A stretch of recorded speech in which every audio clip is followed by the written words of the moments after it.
আমার নাম সোনিয়া। সোনিয়া, তোমার বাড়ি কোথায়? ময়মনসিং। তোমার পরিবারে এখন কে আছে? আমার পরিবারে ওরকম কেউ নাই।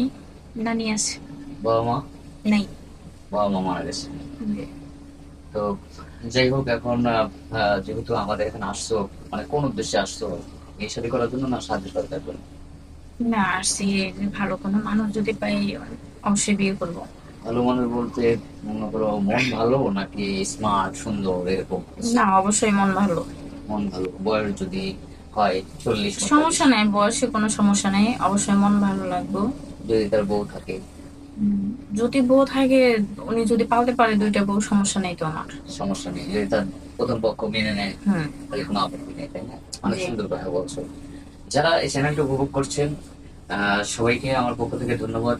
আর আপুকেও সেই সাথে ধন্যবাদ, কারণ আপু এমন একটা মনের মানুষ, যে কথাটা বলছি এর মাঝে আর কোনো কথা থাকতে পারে না। একটা মানে বাঙালি নারী হিসেবে যেটুক বলা, তার সে বলছে, উপস্থাপন করছে। তো যাই হোক, আরো কিছু প্রশ্ন করবো আপু। তোমার এই ভিডিও তো আমরা পাবলিক করব, আমাদের চ্যানেল যারা উপভোগ করে, যারা দর্শক বিন্দু আছে, সবাই তোমাকে চাইবে। সেক্ষেত্রে তোমার কোনো ফোন নাম্বার আছে কিনা? না, আমার কোনো ফোন নাই। অবশ্যই আপনাদের সাথে যোগাযোগ করতে হবে। আপনাদের সাথে যোগাযোগ করলে তো আমাদের, আপনারা তো জানেনই আমার ঠিকানা।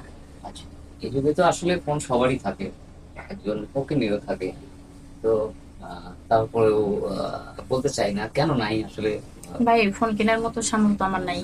কারণ বাবা মা তো কেউ নাই। হুম। আছে নানি, এখন নানি কিভাবে টাকা দিবে দেশের ফোন? সেটাই।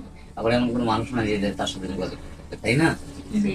তো ঠিক আছে, সুপ্রিয় দর্শক, আসলে মেয়েটির কথা, এর কোনো পার্সোনাল ফোন নাই। আপনারা যদি এই মেয়েটাকে চান বা এর যদি দায়িত্ব নিতে চান, সেক্ষেত্রে আমাদের নম্বর দেওয়া থাকবে এবং হোয়াটসঅ্যাপ থাকবে। তো অযথা ভিডিও কল দিবেন না, অডিও কলে কথা বলবেন। অবশ্যই মেয়েটাকে আপনার সাথে যোগাযোগ করে তার ব্যবস্থা করবে। আরেকটা প্রশ্ন হচ্ছে আপা, ধরেন অনেকেই দেখা যায় প্রবাসে থাকে, কর্মব্যস্ততার কারণে তারা বয়স হয়ে যায় বেশি। এখন যদি তোমাকে বিয়ে করে সে, বিয়ে করে সমস্যা নাই, আমি তো বললাম বয়স হলে সমস্যা নেই। বিয়ে করে যদি রেখে যায়, আর কারোর সাথে কোনো, অবশ্যই, অবশ্যই মানে ভালো থাকতে হবে, যাতে আমার হাতটা যেন না ছাড়ে।